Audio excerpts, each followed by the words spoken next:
다시 한번 한 분 한 분을 우리 예수님의 이름으로 사랑하고 축복합니다.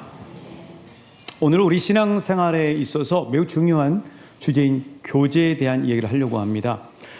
이번 주와 다음 주 두 주에 걸쳐서 오늘은 예수 안에서 누리는 교제, 다음 주는 종말을 사는 자들의 교제라는 제목으로 함께 은혜 나누길 원합니다. 이 교제라는 말을 사전에서 찾아보면 이런 뜻을 가지고 있습니다. 사람과 사람이 사귀는 것, 이게 교제인 것이죠. 자, 이 교제, 사랑하는 저와 여러분은 요즘 하시고 계시는 교제에 만족하시고 계십니까? 그 교제로 인해서 행복하시나요? 홍수 속에 마실 물이 없다라고 하는 이 속담이 오늘 이 시대의 교제에 대한 냉정한 진단이 아닌가 하는 생각이 듭니다.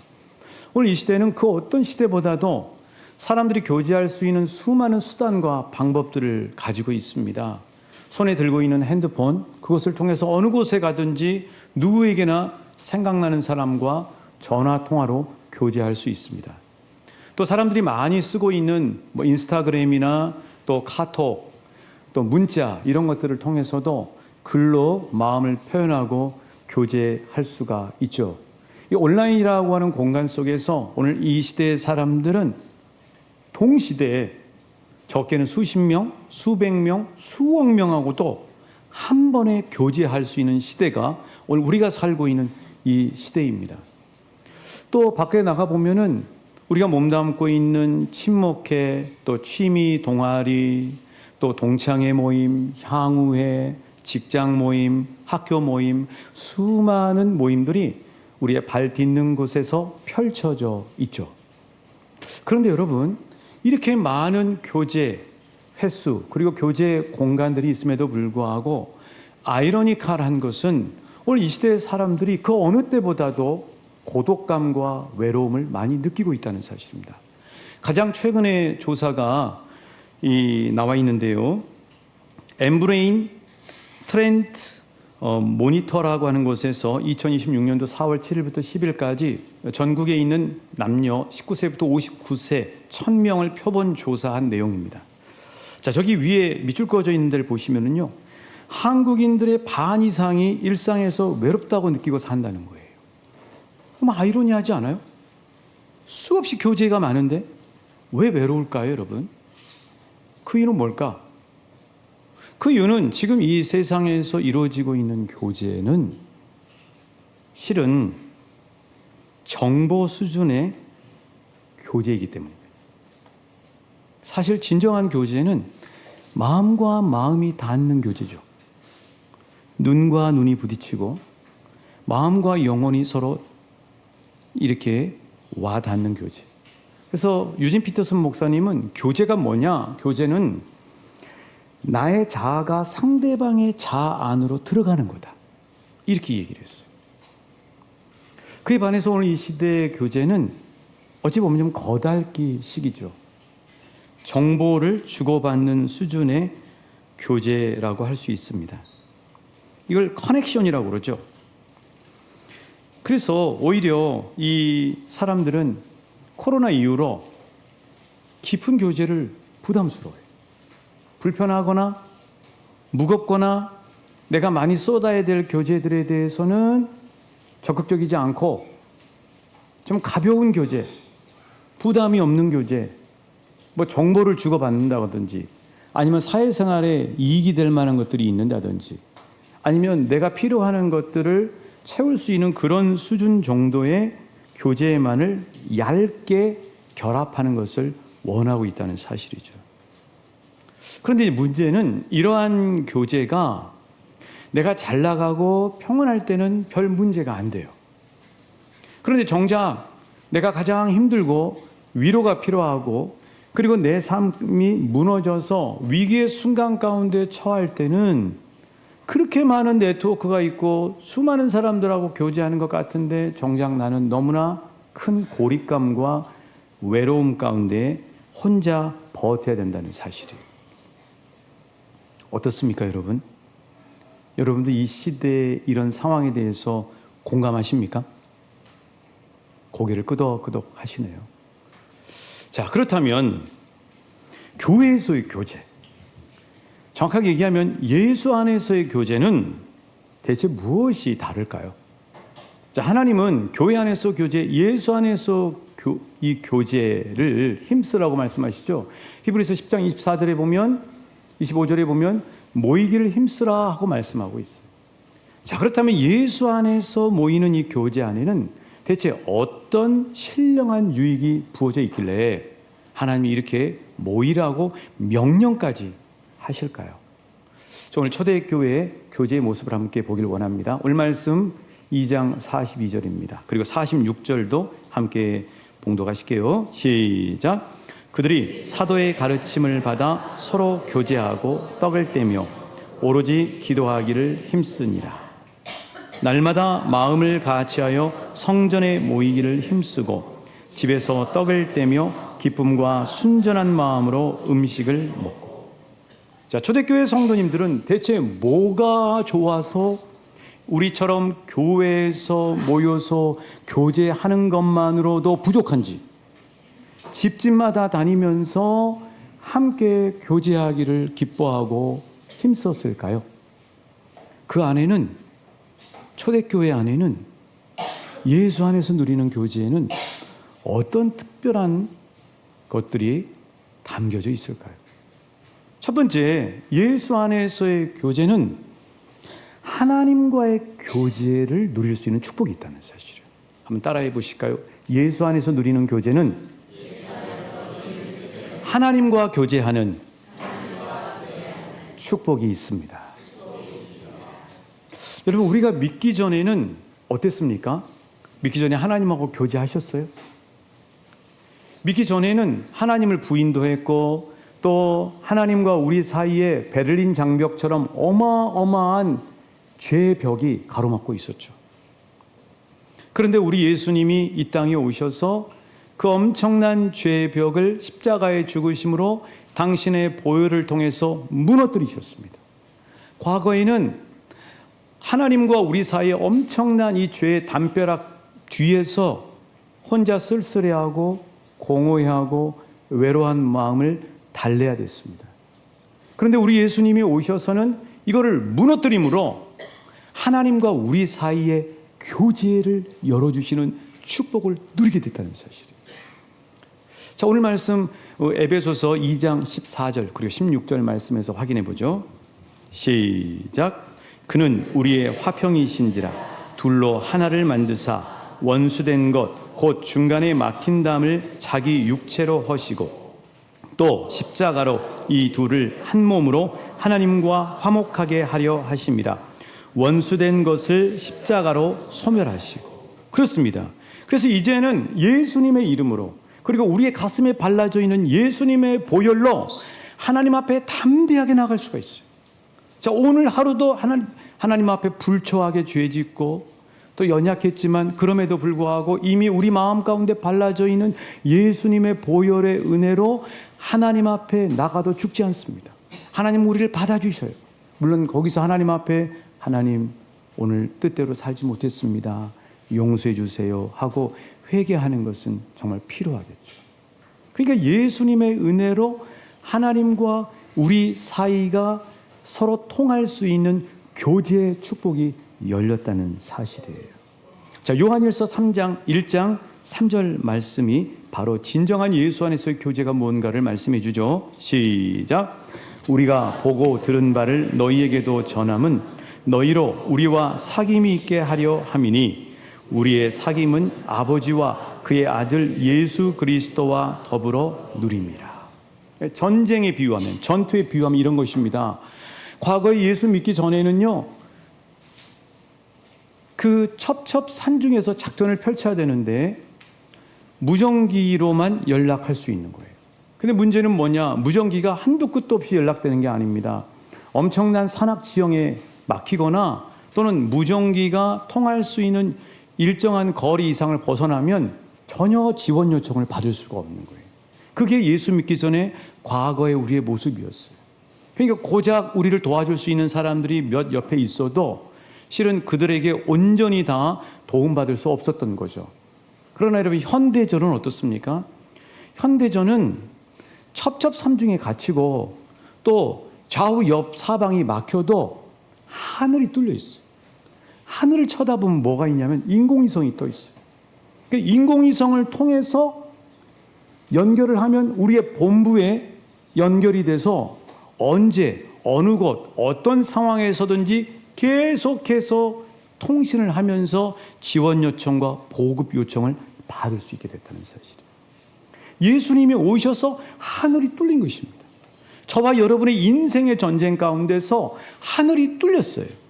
그래서 예수님의 이름으로 하나님의 이름을 부르면 하늘 본부에서 하나님께서 우리의 기도를 들으시고 우리의 마음을 읽으셔서 지원 요청을 하시고 우리를 도와주신다는 사실이에요.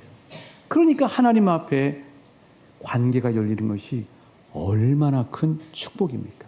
이게 바로 예수 믿는 최고의 복 중에 하나가 아닐까 생각이 됩니다. CNN이라는 세계적인 방송을 여러분 아실 거예요.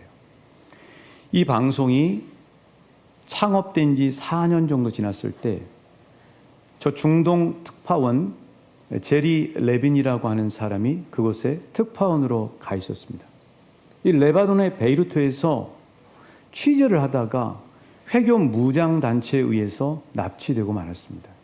제리 레빈은 한순간에 무덥기 짝이 없고 그리고 정말 허름하고 존재하기조차 쉽지 않은 그런 좁디 좁은 감옥의 독방에 갇힐 수밖에 없었습니다. 이 사람은 철저한 무신론자였습니다. 자, 이 제리 레빈이 그때 경험을 가지고 쓴 책이 있어요. 웨스트 뱅크 다이어리. 또 영화도 나왔어요. 아주 세계적으로 그 당시 이슈가 되고 주목받았던 그런 이야기 중에 하나입니다. 여러분, 감옥에 갇혀있던 그 무더위와 싸워야 되는 이 제리 레빈은 언제 자신의 목이 잘릴지 모르는 극도의 공포 가운데 매일매일을 버티고 있었을 거라고요.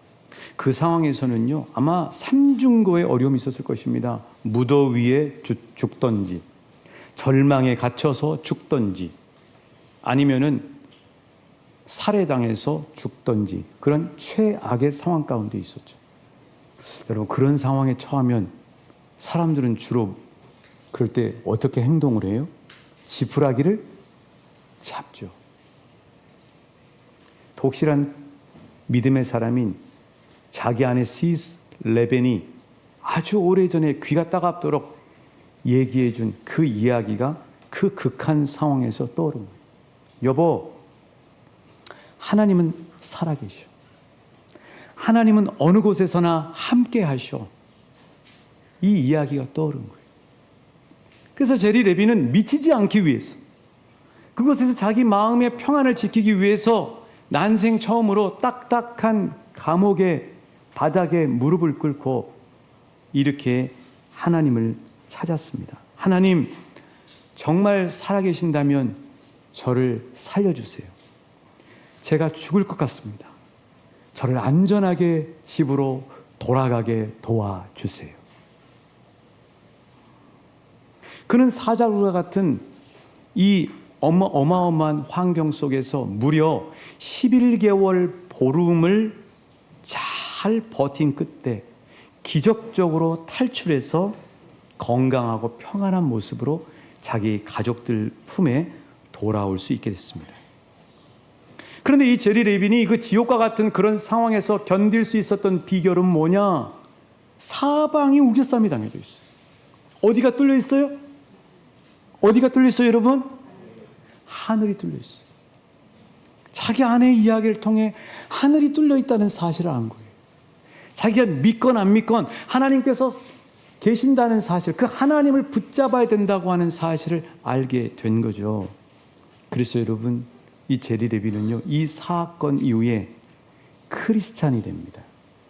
그리고 수많은 사람들에게 간증을 하는데요, 이런 놀라운 소망의 메시지를 전하죠. 내 마음의 희망은 감옥문이 열렸을 때가 아니라 내가 하나님을 찾고 그분과 교제하기 시작했을 때 이미 시작되었습니다. 우리 마음의 소망은 누구를 찾을 때 시작된다고요? 하나님을 찾을 때 시작이 돼요. 저와 여러분은 하나님을 믿는 사람입니다. 하나님의 자녀입니다. 하나님이 동행하심을 믿고 있는 사람들입니다. 그러나 여러분, 우리 가족과 우리 주변에 있는 사람들은 고아처럼 살고 있어요. 사방이 우겨싸움을 당해도 전혀 어디서 솟아날 구멍이 있는지도 모르고 살고 있는 사람들이 많다고요. 그들에게 위를 바라보라고, 하나님이 살아계신다고, 하나님의 능력의 하나님이라고 증거하고 또 하나님의 사랑을 나누는 복된 우리 한 사람 한 사람 되길 예수님의 이름으로 축복합니다. 고린도후서 4장 7절과 8절 말씀은 그렇습니다. 우리 안에 예수라는 보화가 있다는 거예요. 그래서 그 예수라는 보배가 우리 안에 있기에 사방에 우겨쌈을 당해도 우리가 쌓이지 아니하고 답답한 일을 당하여도 낙심하지 않는 이유는 주님이 우리와 함께 하시기 때문이라는 사실이에요. 날마다 하나님과 수직적인 교제로 하나님의 도움과 하나님과의 교제의 복을 누리시는 한 분 한 분 되시길 우리 주님의 이름으로 축복합니다. 두 번째로 예수를 믿게 되면 예수 안에서 누리는 교제는 믿음의 지체들과 교제하는 축복을 누릴 수 있다는 사실이에요. 이것을 수평적인 교제라고 이야기합니다. 예수 안에서 누리는 교제는 하나님과의 수평적인 교제로 끝나는 것이 아니라 그것이 연결이 되어서 우리 좌우 옆에 한 피, 한 몸을 받은 형제 자매들과의 교제로 이어진다고 하는 사실이에요. 세상의 교제는 이렇습니다. 겉모습, 정보만 주고받는 거죠. 영어로 얘기하면 커넥션 수준이에요. 연결만 된다는 거죠. 그러니까 마음과 마음이 와닿지 않죠. 그런데 예수님 안에서, 교회 안에서의 교제는 영혼과 생명을 공유하는 가장 깊은 차원의 교제예요. 이걸 커뮤니언이라고 해요. 커뮤니언. 이거는 친절한, 친밀한 연합이라고 하는 뜻이죠. 왜 그렇게 할 수 있을까요? 우리는 한 피를 받은 예수 안에서의 형제 자매들이기 때문입니다. 우리 좌우 옆 사람에게 축복합니다. 당신과 나는 예수님의 피를 나눈 형제 자매입니다. 자, 그렇다면 예수님의 피를 나눈 형제 자매들은 예수 안에서 어떤 교제를 할까요? 무엇을 가지고 교제할까요? 세상에서 하는 교제와 어떻게 다를까요? 오늘 말씀 사도행전 2장 42절에 보면 초대교회 성도님들은 무엇을 가지고 교제했는지가 나옵니다. 한번 따라 하실까요? 그들이 사도의 가르침을 받아 서로 교제하며. 자, 사도의 가르침을 가지고 교제했다는 거예요. 이게 뭘까요, 여러분? 말씀이죠. 진리의 말씀을 가지고 교제했다는 것입니다. 우리는 예수 믿는 사람들이에요. 매주 예배를 통해서 또 구역 모임을 통해서 성경 공부를 통해서 하차사라고 하는 단톡방을 통해서 무엇을 가지고 교제해요? 하나님의 말씀을 가지고 교제합니다. 그래서 매일 하나님의 말씀이 이렇게 떠오르지 않습니까? 세상 모임에 가면 무엇을 가지고 교제합니까? 술과 유흥으로 교제하죠. 세상 모임에 가서 이야기하는 소재는 주로 무엇입니까? 자기 자랑, 세상 자랑입니다. 3대 꼴불견이 있다고 그러죠. 모임에서 돈 자랑하는 거, 자식 자랑하는 거, 성공 자랑하는 거. 거기서 막 웃고 집에 돌아오면 씁쓸해져요, 모두 다. 그리고 마음이 괜히 허탈하고 기분이 좋지 않아요. 그런 걸 가지고 나누기 때문인 거죠. 그런데 예수님 안에서의 교제는 만족이 있습니다. 왜냐하면요, 하나님의 말씀을 가지고 교제하기 때문이에요. 자, 예를 들어서 고린도전서 15장 10절 말씀을 가지고 교제를 한다고 해보죠. 고린도전서 15장 10절 말씀이 이겁니다. 나의 나된 것은 내가 한 것이 아니요 하나님의 은혜로라. 이 말씀이에요. 자, 이 말씀을 가지고 교제하는데요, 어떤 분이 이렇게 얘기합니다. 내가 어렸을 때 질병에 걸려서 죽을 뻔했는데 우리 마을에서 살아나게 됐어. 이거는 의학도 아니고 약도 아니고 하나님께서 뜻이 있어서 나를 살려주셨어 하고 이야기합니다. 어떤 분은 엄청난 삶의 실패 가운데서 방황하고 또 자존감이 낮아져 있는데 하나님께서 좋은 믿음의 공동체를 만나게 하셔서 그에게 자존감을 불어넣어 주시고, 무엇보다도 결정적인 것은 하나님께서 어느 날 기도하는데 내가 얼마나 너를 사랑하는지 아니? 왜 사랑하시는데요? 나는 그냥 네가 좋다.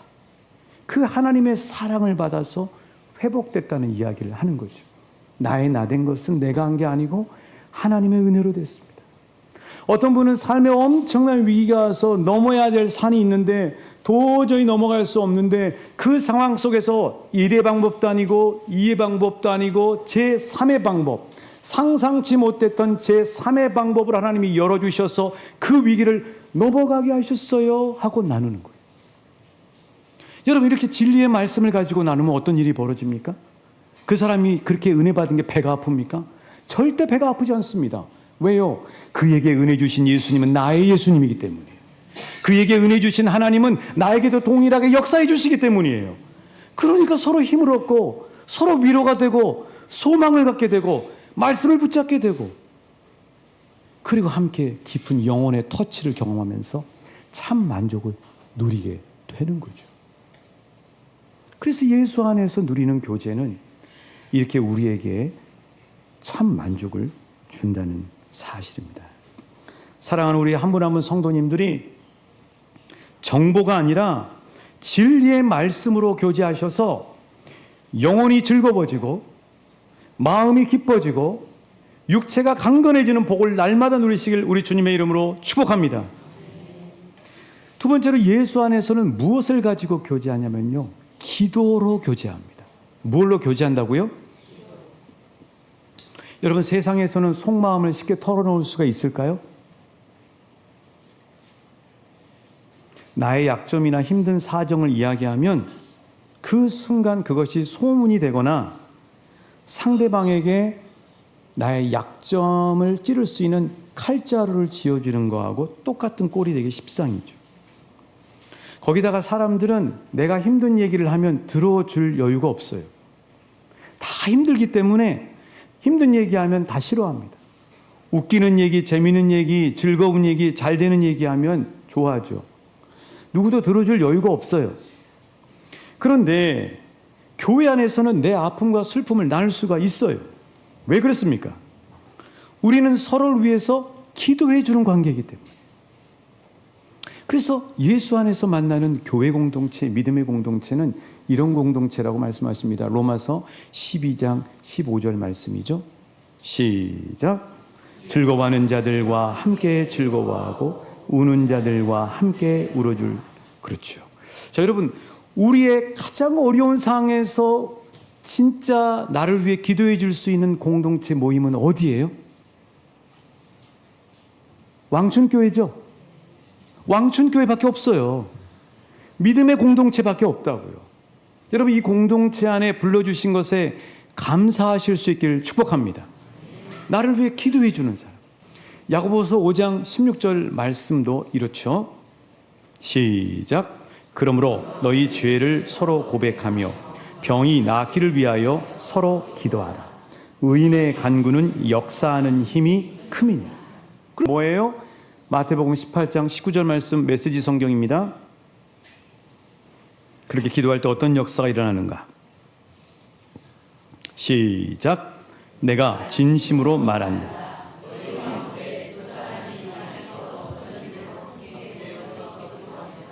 하늘에 계신 내 아버지께서 행동을 취하실 것이다. 자, 어떻게 할 때 하나님께서 행동을 취하신다고요? 함께 모여서 기도할 때. 함께 모여서 기도할 때 하나님께서 행동을 취하신다는 거예요. 이런 복을 받아 누리는 왕춘교회 공동체인 줄 믿습니다. 말씀을 맺겠습니다.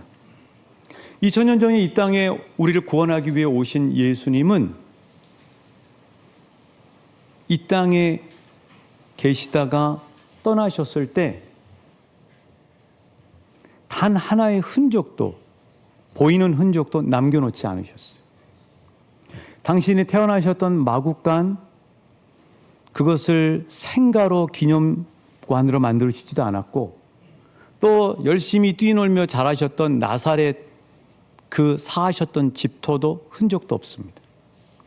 오병이어의 보리떡 5개와 물고기 2마리로 5천 명을 먹이셨던 그 벳세다 들녘에도, 그리고 우리 예수님이 매장되셨다가 계셨던 무덤에도 기념비 하나도 남겨놓지 않으셨어요. 그럼 예수님이 남겨놓은 단 하나의 보이는 게 있는데, 그게 뭐냐면 골고다 언덕에 피 묻은 십자가예요. 골고다 언덕에 피 묻은 십자가만큼은 예수님이 남겨놓으시고 가신 거죠. 여러분, 그러면 왜 예수님이 십자가만큼은 남겨놓고 가셨을까요?